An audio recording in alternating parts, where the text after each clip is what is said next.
The warning. Dr. Sarah Chen stared at the data scrolling across her quantum displays, her coffee growing cold beside her. The deep space listening post she commanded, Luna 7, had been picking up something strange for the past week. Not the usual background whispers of the cosmos. This was different. Structured. Almost like. Dr. Chen. Her assistant, James, appeared in the doorway. The pattern's back. She nodded, already pulling up the live feed. The signal pulsed across her screens in familiar yet alien rhythms. After 20 years of searching the stars for signs of intelligent life, she learned to trust her instincts. This wasn't random cosmic noise. This was a conversation. "Run it through the new quantum decoder," she ordered, her fingers dancing across the holographic interface, "and get me a direct line to the Defense Council." The signal had first appeared 7 days ago, seemingly emanating from everywhere and nowhere at once. It defied conventional physics, bleeding across multiple dimensions in ways their most advanced instruments struggled to measure. But more disturbing than its impossible nature was its content. They weren't the intended recipients. They were overhearing something they were never meant to detect. "Decoder's finished," James announced, his dark skin pallid in the blue glow of the displays. You need to see this." The translated text appeared on her screen, and Sarah felt her blood run cold. ANOMMALIDDTECTED CC2 or 7249. Heliosification. Critical. Species deigenation. Human. Aberration. Total WARISISTANCE2 network integration. WARICOMMENDHION. Immediate QUARANTINE and investigation. Statuis. Apirov by coalitive PQON. TNSUVIS. "Get me the council," Sarah whispered.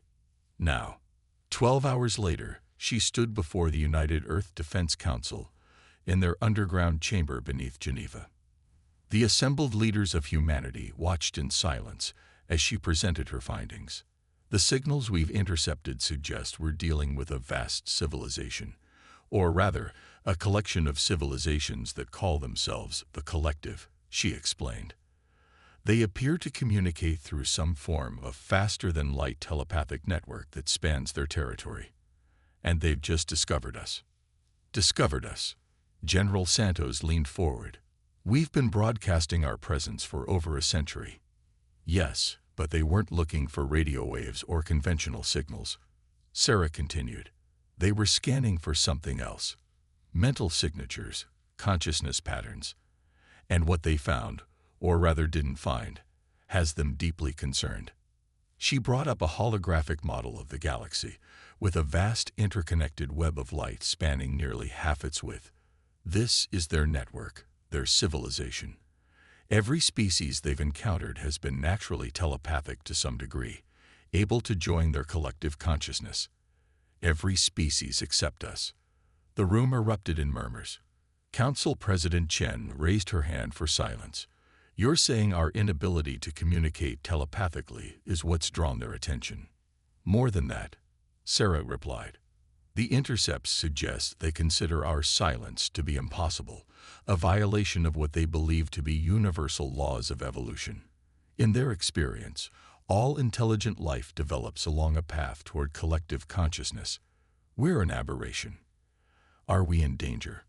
The question came from Dr. Patel, head of Xenobiology. Sarah hesitated. "The transmissions we've decoded suggest they view us as a potential threat to their entire way of life. They're scared of us, though they'd probably never admit it.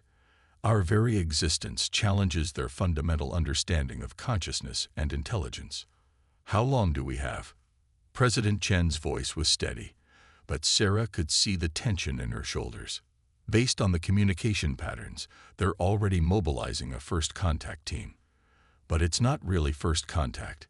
It's an investigation. They want to understand how we're blocking their network." "But we're not blocking anything," General Santos protested. "We just don't have the ability to connect to it."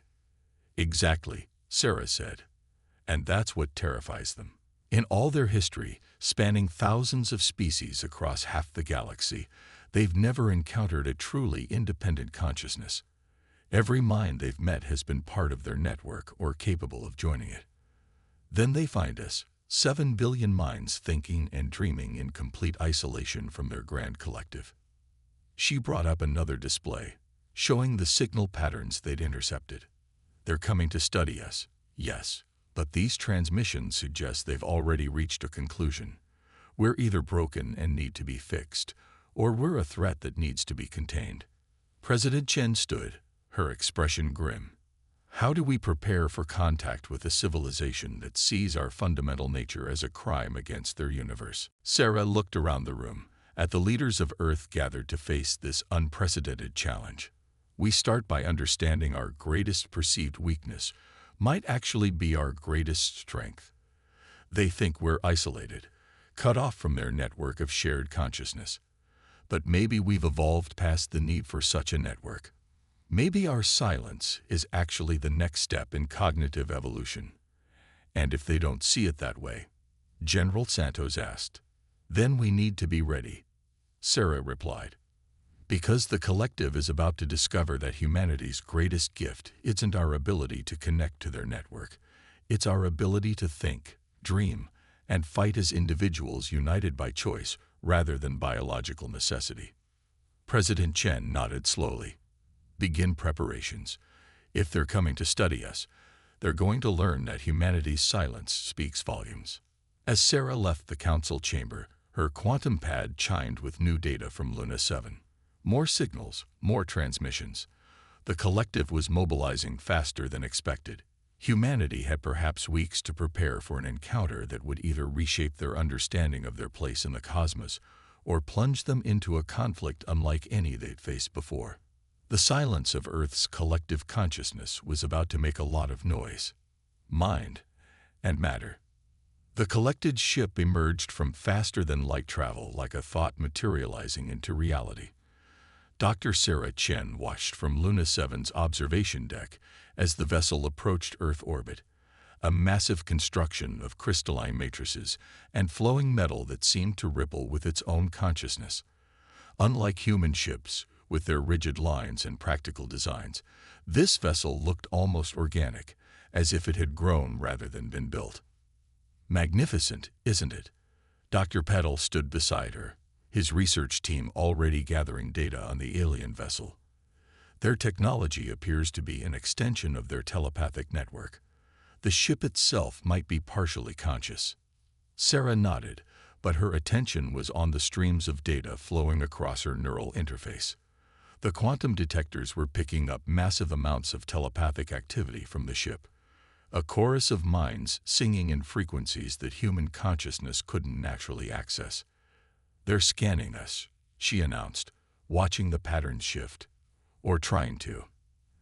Their standard protocols aren't working because they can't establish a telepathic baseline for human minds. The ship settled into a stable orbit, its crystalline surface refracting sunlight in ways that made it appear almost invisible from certain angles. The first official transmission came not through conventional channels, but as a focused burst of quantum-encrypted data. We are the voice of the collective. We come seeking understanding of the silence. The carefully prepared human response was transmitted back, a welcome message emphasizing peace, cooperation, and mutual respect. What they received in return was unexpected. Your transmitted thoughts are dead, empty. We require direct communication. President Chen's voice came through Sarah's comm. Dr. Chen, you're our expert on their psychology. What do you recommend? Sarah studied the data patterns before responding. They're frustrated. Their entire civilization is built on immediate direct mental contact. Having to use technology to communicate is like being forced to write letters to someone standing right next to you. Then we need to help them understand that our way of communicating is equally valid, the president replied. Proceed with the diplomatic protocol we discussed. The next 12 hours were a careful dance of communication attempts. The collective sent 3 representatives to the neutral meeting facility on Luna 7. beams that appeared to be made of crystalline structures housing swirling energy patterns. They moved with liquid grace, their forms shifting slightly as if struggling to maintain consistency in the presence of so many silent minds. Through a combination of advanced translation technology and careful diplomatic protocols, the first real dialogue began. Sarah sat in the meeting chamber alongside President Chen and the Earth's diplomatic team, watching as the collective representatives struggled to adapt to verbal communication. "Your isolation is unprecedented," the lead representative, who called itself First Voice, stated. Its crystalline form pulsed with patterns of light that their translators interpreted as emotional undertones. "All conscious species we have encountered exist as part of the Great Symphony. Yet you remain in discord, each mind locked away from the others. We don't see it as isolation," President Chen replied calmly. "We experience deep connections through language, art, shared experiences, primitive approximations." Second Voice interrupted, its form flickering with what their systems interpreted as distress. "Your minds are fragmented, incomplete. This must be corrected for harmony to be maintained." Sarah leaned forward. "What exactly do you mean by corrected?" The third representative, Third Voice, extended a crystalline appendage. A holographic display appeared, showing complex biological and technological schematics. "We have developed protocols for species with underdeveloped telepathic abilities. Neural modification can integrate you into the symphony." The room temperature seemed to drop several degrees. President Chen's voice remained diplomatic, but Sarah could hear the steel beneath it. "You're proposing to modify human consciousness, to fundamentally change what we are." "To complete you," First Voice corrected. "Your isolation is not natural. It must be a result of some evolutionary trauma, a deviation that left your species trapped in mental solitude. We offer liberation. And if we decline this offer?" Dr. Patel asked. The crystalline beams shimmered in complex patterns that the translators took several seconds to process. "Isolation cannot be permitted. The symphony requires harmony. You will accept integration, or you will accept quarantine. A dark note cannot be allowed to spread." Sarah watched the diplomatic niceties crumble as the true nature of the collective's mission became clear. They hadn't come to make contact. They'd come to issue an ultimatum. Later, in an emergency council session, the implications were laid bare. The collective considered human consciousness to be a dangerous aberration, a potential threat to their telepathic network. Their demands for neural modification weren't an offer of advancement, but a requirement for continued existence. "They're afraid of us," Sarah explained to the assembled leaders. "Our ability to think and exist independently of their network challenges everything they believe about consciousness and civilization. To them, we're like a virus that needs to be either converted or contained." "Can they force these modifications on us?" General Santos asked. Sarah brought up the data they'd gathered. "Their technology is incredibly advanced, but it's all built around their telepathic abilities. They've never needed to develop certain technologies because their mental network made them unnecessary. That's both their greatest strength and potentially their greatest weakness." "How so?" President Chen asked. "They can't imagine a civilization functioning without telepathic connection. It blinds them to other possibilities, other ways of thinking and developing. While they were perfecting their mental network, we were developing in completely different directions. And our isolation, our silence as they call it," Dr. Patel added, "might actually protect us from some of their abilities. They're struggling to interact with us because we exist outside their normal parameters." President Chen stood, her decision clear in her bearing. "Then we use that. If they want to change what we are, they'll learn why humanity has survived every challenge we've ever faced. Not because we're stronger or more advanced, but because we know who and what we are." She turned to Sarah. "Dr. Chen, you've studied their communications since first contact. What's your assessment? Can we find a peaceful resolution?" Sarah thought of the patterns she detected, the underlying frequencies of fear and confusion in the collective's transmissions. "They need to understand that diversity of consciousness is strength, not weakness. But I don't think they're capable of accepting that yet. They've spent too long believing their way is the only way. Then we prepare, the president declared. Not for war, not yet. But we show them that humanity's silence isn't a flaw to be corrected. It's who we are. And we will defend it. As the council session ended, Sarah returned to her monitoring station.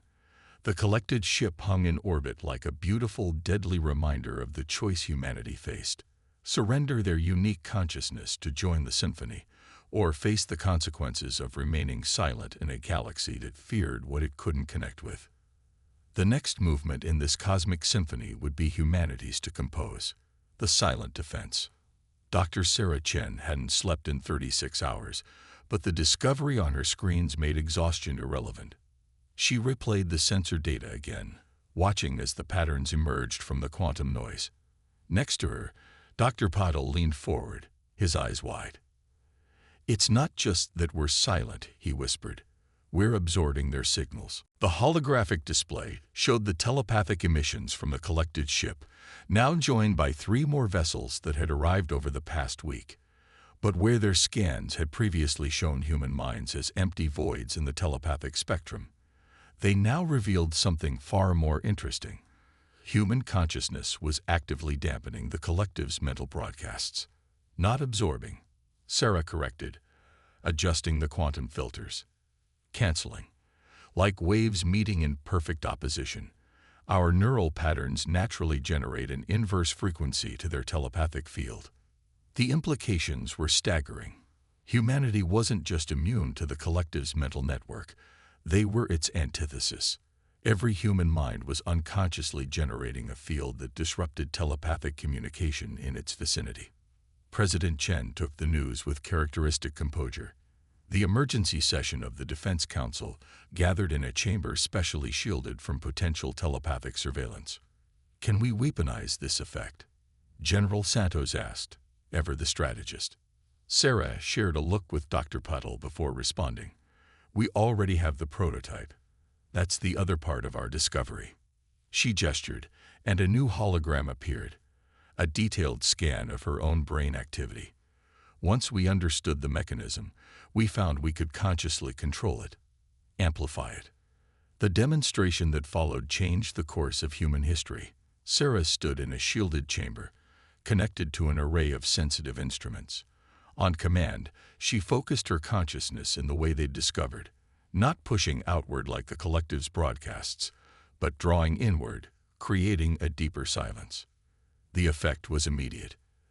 Every quantum sensor in a 100-meter radius went dark. The artificial intelligence systems in the room stuttered, their quantum processors momentarily disrupted by the pure absence of signal. "With the right training and technology, we can extend this effect," Dr. Patil explained. "Create zones of absolute silence that their telepathic technology can't penetrate. And that's just the defensive applications." President Chen understood immediately. "You're saying we can actively disrupt their network." "More than disrupt," Sarah said. "We can create spaces where their shared consciousness simply doesn't work, where they're forced to experience individuality." The room fell silent as the implications sank in. The collective's greatest strength, their unified consciousness, could become their greatest vulnerability. The response from the collective came faster than anyone expected. The 4 ships in orbit suddenly began broadcasting at unprecedented power levels, their telepathic emissions visible even to conventional sensors. "Your aberration spreads. You corrupt the symphony. This cannot continue." The translation appeared on every screen in Luna 7 simultaneously. Sarah watched as the ships began moving into attack formation, their crystalline structures resonating with dangerous energy. "They can sense what we're doing," she reported to the council. "They know we've discovered how to use our silence as a weapon." President Chen's response was immediate. "Activate the defense grid. Dr. Chen, your team has 1 hour to deploy your countermeasures. Let's show them why humanity's silence is a choice, not a weakness." What followed was humanity's first true test against the collective's might. The alien ships launched their attack with weapons that operated on principles Earth scientists barely understood. Beams of concentrated consciousness that could rewrite the neural patterns of any telepathic species. But humanity's hastily deployed defense grid, augmented with quantum processors tuned to amplify their natural dampening field, created a shield of silence around Earth. The collective's weapons, dependent on telepathic principles, simply ceased to function as they entered the field. They never considered they'd encounter something their shared consciousness couldn't overcome. Sarah observed from the command center, watching as the collective ships struggled against the dampening field. Their entire civilization is built on the assumption that collective thought is the ultimate force in the universe. The collective's attack faltered, their ships withdrawing to a safe distance. But the victory felt hollow as new quantum signals indicated a massive fleet gathering at the edge of the solar system. "They'll adapt," General Santos warned. "Find ways to fight through the silence." "Let them try," Dr. Paddle replied, already working on improvements to their defense system. "Every attempt they make to penetrate our silence will teach us more about how their consciousness works and how to counter it." Sarah watched the tactical displays, thinking about the irony of the situation. The collective had come to fix humanity's isolation, never considering that this isolation might be an evolutionary advantage, a defense mechanism developed over millions of years, preparing humanity for this very moment. President Chen's voice cut through her thoughts. "Dr. Chen, your team's discovery has given us a fighting chance. But we need more. If the collective returns in force, we need to be ready to do more than defend." Sarah nodded, her mind already racing with possibilities. "We've only scratched the surface of what our silence can do. If we can learn to project it actively rather than just create defensive fields, we could free others from the collective's network," Dr. Patel finished. "Create zones where independent thought is possible again." The implications were both thrilling and terrifying. They weren't just fighting for humanity's right to remain silent anymore. They were discovering that their silence might be the key to introducing true freedom of consciousness to a galaxy that had forgotten what it meant to think alone. As Sarah returned to her lab, new alerts showed more collective ships arriving at the fleet gathering point. The real test was yet to come, but for the first time since first contact, she felt true hope. Humanity had found its voice in silence, and soon the galaxy would hear what it had to say. Echoes of resistance. The first refugee arrived 3 months after humanity's successful defense against the collective's initial assault. Sarah watched through the quantum-shielded observation window as the crystalline being slowly transformed, its structure becoming more solid, more individual, in the silence field generated by the Human Research Facility. "The process is complete," Dr. Patil announced, studying the readings. "Neural patterns are stabilizing. We're seeing true independent consciousness emerging." The being they knew as Fourth Voice had once been a loyal member of the collective's diplomatic corps. Now it was something unprecedented, a formerly connected being choosing to exist in silence. "How do you feel?" Sarah asked through the translator. Fourth Voice's crystalline form shimmered with new, unique patterns they'd never seen before. "I feel singular, complete, yet separate. It is terrifying. It is exhilarating." This was just the beginning. Within weeks, more came. Beings from dozens of species, all seeking what humanity had: the right to think their own thoughts, to be individuals rather than nodes in the vast telepathic network. President Chen convened an emergency session of the now expanded Earth Defense Council, which included representatives from these silent seekers, as they came to be known. The collective's control is not as absolute as they claimed. Fourth Voice told the assembled leaders. There have always been those who questioned the necessity of total mental unity. But until now, there was no alternative. No proof that independent consciousness was even possible for our kinds. Sarah presented the latest data from their research. "We've refined our understanding of how human consciousness naturally generates its dampening field. More importantly, we've developed technology that can temporarily grant this ability to other species." The holographic display showed the device they'd created. a quantum field generator that could create zones of silence, allowing connected species to experience individual consciousness for the first time in their evolutionary history. But the effect is more than just defensive, Dr. Patil added. In these silence zones, species that have been part of the collective for millennia are rediscovering abilities that were suppressed by their connection to the network. Fourth Voices people, for instance, have demonstrated remarkable abilities in quantum manipulation once freed from the collective's standardizing influence. The symphony seeks harmony through uniformity. Fourth Voice explained, its form pulsing with emotional patterns they were only beginning to understand. But true harmony comes from diversity, from the blending of distinct voices, not their dissolution into one. The implications were staggering. Humanity wasn't just fighting for their right to remain silent. They were becoming the catalyst for a fundamental shift in galactic consciousness. But the collective wasn't idle. Their massive fleet had grown, now numbering thousands of ships. More concerning were the reports from their new allies about a weapon being developed, something designed to force connection to the network, to eliminate silence permanently. They call it the Great Harmonizer. Fourth Voice revealed, its form dimming with concern. A device capable of rewriting neural patterns across vast distances. They mean to end the possibility of silence forever. Sarah worked with her team around the clock, expanding their understanding of consciousness-dampening fields. The breakthrough came from an unexpected source, the silent seekers themselves. Look at this, she called to Dr. Patil one night, showing him the latest scans. When species experience silence for the first time, their neural patterns don't just become independent. They evolve, each in their own unique way, but all moving toward something new. The data showed something remarkable. Species freed from the collective weren't just returning to a natural state. They were developing new forms of consciousness, combining their innate telepathic abilities with the strength of independent thought. It's not about choosing between connection and silence, she realized. It's about having the freedom to choose when and how to connect. The ability to be both individual and part of something larger, but by choice rather than compulsion. The discovery led to a new approach. Instead of just defending against the collective's telepathic network, they began developing ways to create an alternative, a system that allowed for both connection and independence, unity and individuality.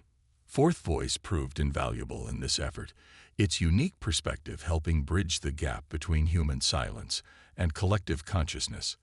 The symphony need not end, it explained to the council. But it must change, must grow to include new forms of harmony.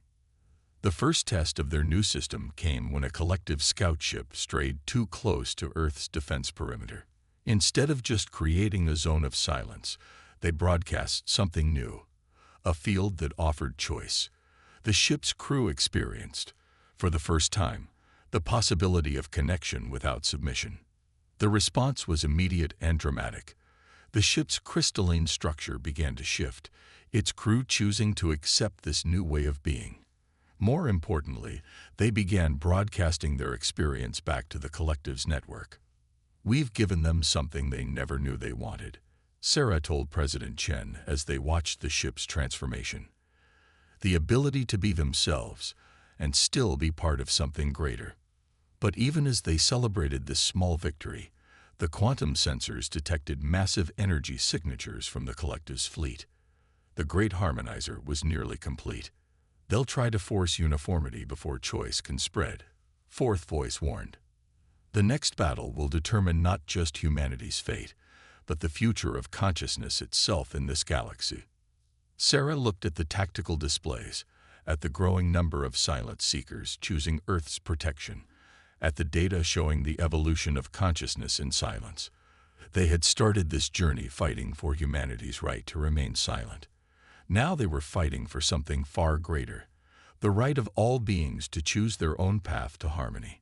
The Great Harmonizer was coming, but humanity and their new allies were preparing something of their own, a way to show the galaxy that true unity comes not from enforced connection, but from the free choice to connect while maintaining one's own unique voice. The new frequency. The Great Harmonizer emerged from hyperspace like a wound in reality. a massive construct of crystalline architecture that dwarfed even the largest collective ships. Its surface rippled with patterns of light that made human minds recoil, broadcasting its purpose across all frequencies, to end silence forever. Sarah stood in Luna 7's primary control center, surrounded by representatives from 24 formerly collective species who had chosen silence. The quantum displays showed the massive fleet approaching Earth, led by the Harmonizer. They've committed almost their entire force. Fourth voice observed, its crystalline form steady with resolve. They fear what we represent more than any external threat they've ever faced. Because we represent choice, Sarah replied, checking the final calculations on their countermeasure. And choice is chaos to a system built on enforced harmony. The past month had been a race against time. While the collective prepared their ultimate weapon, Earth's scientists, working with the Silence Seekers, had made a discovery that changed everything. Human silence wasn't just an absence of telepathic ability. It was the next step in consciousness evolution. President Chen's voice came through the quantum-encrypted comm system. Dr. Chen. Status report. Sarah gestured at the holographic displays surrounding her team. The network is ready. Every human on Earth and in the colonies is connected to the quantum field generators. The Silent Seekers are in position. We're as ready as we'll ever be. The collective's message boomed across all frequencies, impossible to ignore. The discord ends today. Harmony will be restored. Resistance is division. Division ends. The great harmonizer began to power up, its crystalline structure resonating with energies that their sensors could barely measure. This was the moment the collective had planned for, the end of all separation, the forced unity of all consciousness. Now, Sarah commanded.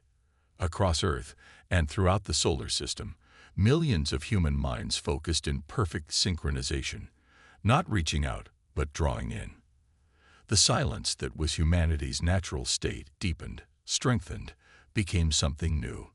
The Silent Seekers added their own evolved consciousness to the effect, creating something that had never existed before in the galaxy's history.